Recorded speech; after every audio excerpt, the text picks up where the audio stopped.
What's going on, Guardians, and welcome back to the channel. If you're planning on grinding out Rite of the Nine and need some fun top tier builds, you've come to the right place. Whether you're dipping your toes into dungeons for the first time or you're aiming for that contest mode clear, this build is designed to help you dominate Rite of the Nine. And if you enjoy this video, feel free to leave a like and subscribe if you're new, but without further ado, let's break this down. Starting off with one of my personal favorite builds, the Prismatic Titan. This build can carry you through any content, including solo Grandmasters, just like you see on screen.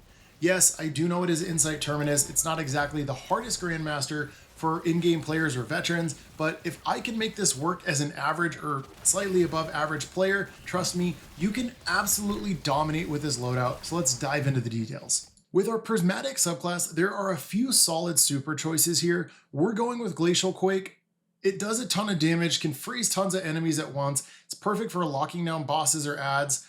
We will switch it up depending on the encounter that we're doing. Something straightforward like Thunder Crash being a high damage super is a fantastic choice. Or Blade Fury if you want extra survivability from Woven Mail. Hell, even Twilight Axe is a great option here. Honestly, the only Prismatic super that I'm not going to recommend for this is going to be Hammer of Soul. Then for our aspects, we're going with the classic Knockout and Consecration setup. This lets us go amplified off of powered melee defeats, and Knockout is extremely easy to proc. All you have to do is be in critical health or just by breaking an enemy shield. Plus, you're going to have health regen on those final melee blows. Then there's Consecration, which lets us slide and trigger a damage of a wave of solar energy, which is great for clearing out a tons of adds or dealing with unstoppable champions. When pairing with Frenzied Blade, you're going to have 3 melee charges. For grenades, I am going to go with a Darkness Grenade. First choice is going to be Shackle with its ability to stun enemy or suspend enemies. You could also go with Glacial Grenade as well. Both are going to help you build into your darkness meter for Transcendence. Both, I would say, are a fantastic pick.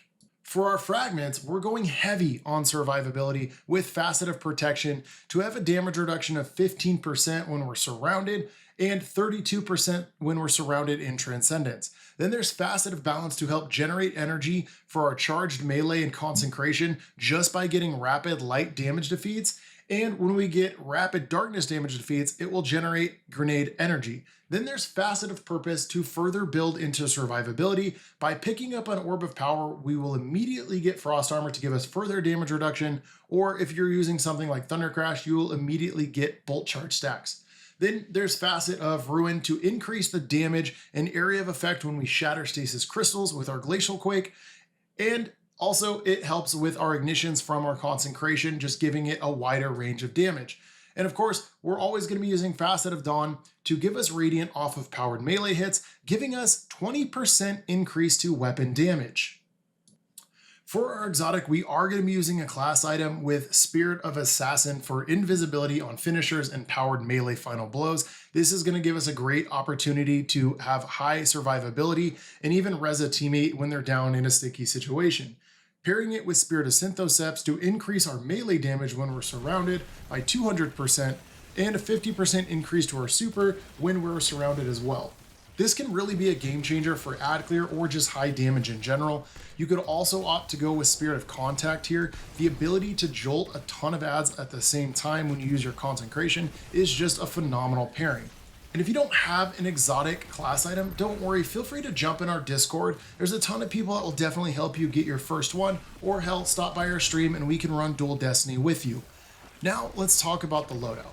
First up, we're going to be using the exotic primary, the Strand SMG, the Barrow Dyad.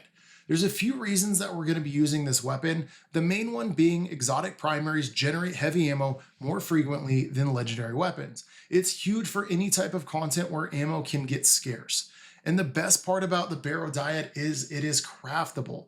You can craft perks like Target Lock, One for All, Hatchling, or High Impact Reserves. Out of the few, I would definitely recommend Hatchling or One for All. Hatchling is great just for threadling generation and constant damage, then One for All to have a 35% damage boost when you hit 3 separate targets. Both are fantastic and definitely worth considering. If you don't have a crafted Barrow Dyad yet, don't worry, even the base version is extremely strong, or if you need to get it for the first time, I'll link a guide down below by Fallout who does a fantastic job of walking you through how to get it. definitely worth checking it out.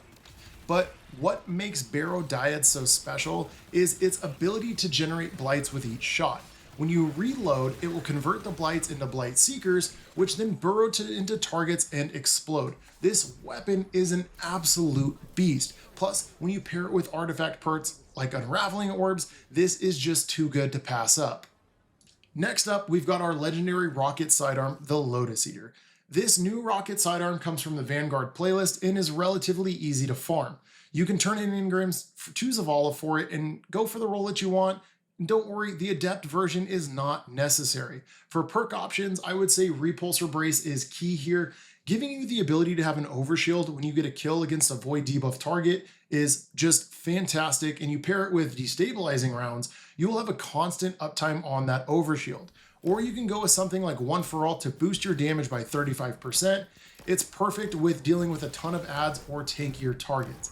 But if you don't have the Lotus Eater yet, or you don't want to farm for one, you could always opt in to go with Indebted Kindness from Warlord's Ruin or Arabin Action from Episode Echoes. Both are solid alternatives.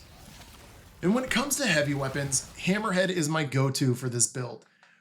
Tons of different perk options that you can go with. We're running with Envious Assassin and Killing Tally. This helps it so we don't have to reload a ton, plus Killing Alley giving us a 30% boost to damage at ×3 is just a wonderful pairing. You could always go with something like Hezen's Vengeance from Vault of Glass.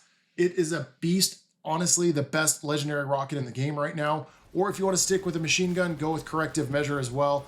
Again, from Vault of Glass, both have an insane origin trait that doubles your mag size. And if you pair it with Legend Incarnate from the artifact, it's just going to boost your damage even further. If you don't have any of those, or you don't want to run the raid, you could always opt to go with Pro Memoria from the Pale Heart. That legendary Strand machine gun is utterly fantastic. Or you could always go with a high DPS setup with a legendary linear fusion rifle with particle reconstruction. But now let's talk about artifact mods. There is a chance that there will be champions in the Rite of Nine, so I want to make sure to plan for that. These are going to be key to making this build work, especially with the synergy in our weapons. First up, we're going to be using Piercing Sidearm to pierce barrier champions, as well as Overload Machine Gun to stun those overloads. I'm not going to worry about Unstoppable due to the ability to stun them with both our normal and our Prismatic Grenade, plus our Consecration as well as our super. Now, we're also going to be using Volatile Marksman to give our Void weapon a little bit of a boost, having the ability to get Rapid Precision Final Blows, which will grant us volatile rounds. It is just a fantastic choice, which can be boosted with the Tome of Want for extra class ability energy on those volatile detonations. Then, since we're using Barrow Dyad, a Strand SMG, we want to be pairing it with Unraveling Orbs to either get unraveled rounds by picking up an Orb of Power or a Tangle. It's going to grant Barrow Dyad the ability to unravel targets. Damaging unraveled targets will further unravel nearby enemies. Essentially, this is the Strand version of volatile rounds. Then we've got Dielectric for Bolt Charge when we defeat an arc debuff target. This is great pairing when you're using Spirit of Contact. Then there's Disruptor Spike to further reduce enemy damage by enhancing Exhaust or Sever. Flashover to amplify your lightning damage when you're at max Bolt Charge. And when you gain max Bolt Charge, you also become amplified.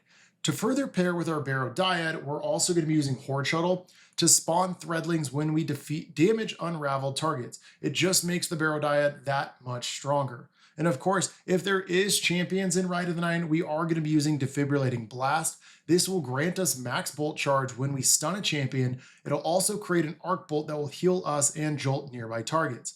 If there aren't any champions, we're either going to swap this out with Void Flux or Limit Breaker. Now for the armor mods. We're going to be using a Strand Siphon and a Void Siphon to generate orbs on multi-kills. Then there's Hands-On to help us charge our super faster off of those melee final blows, followed by our Gauntlets with double heavy-handed to create orbs of power on powered melee final blows, and Fastball to throw grenades faster and farther. For the chest piece, we're going with the resistance mods to boost survivability, matching them to whatever the damage is in that specific dungeon. For the legs, we're going with a Void Scavenger for extra ammo on our heavy machine gun and our sidearm.